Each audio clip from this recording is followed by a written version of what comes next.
જી હા, ગુજરાત રાજ્યમાં 1 જૂનથી 30 જૂનના સમયગાળા દરમિયાન જનગણના 2027ની જે છે કામગીરી શરૂ થઈ રહી છે. તે મુજબ જ રાજકોટ શહેરમાં પણ આ કામગીરી શરૂ થનાર છે.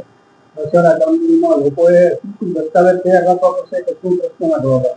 નહીં, લોકોએ આમાં કોઈ પણ પ્રકારનો પુરાવો, દસ્તાવેજ કે કોઈ આઈ કાર્ડ એવું કશું કઈ જમા કરાવવાનું રહેતું નથી.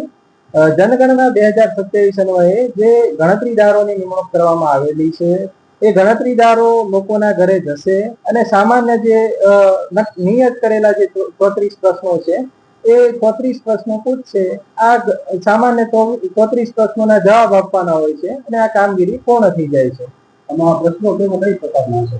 જી, આ 34 પ્રશ્નો જે છે એમાં સામાન્ય પ્રશ્નો હોય છે કે જેમ કે ઘરની દિવાલ, ભોંયતળિયા, છતમાં વપરાયેલી પ્રમુખ સામગ્રી, કુટુંબના પ્રમુખ વ્યક્તિનું નામ, મોબાઈલ નંબર, ઘરમાં જે છે ગટરનું પીવાના પાણીનો સ્ત્રોત હોય, ગટરનું કનેક્શન હોય, મોબાઈલ, ઇન્ટરનેટ, એલપીજી, પીએનજી કનેક્શનની વિગતો હોય. આ બધી જે છે વિગતો હોય છે આ 34 પ્રશ્નોમાં આવરી લેવામાં આવી છે. આ સિવાય અન્ય કોઈ પણ દસ્તાવેજ કે સંબંધી કોઈ પણ વિગત માંગવામાં આવનાર નથી.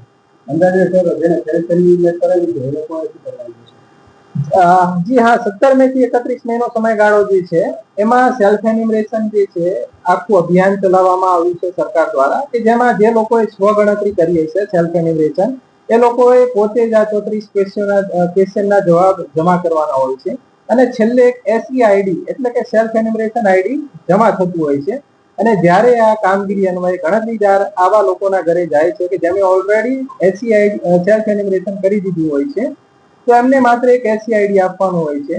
તો આ એસી આઈડી આપવાથી પોતાનું જે છે એ કાઉન્ટિંગ એમાં થઈ જાય છે જનગણના 27ની કામગીરીમાં. ઓકે.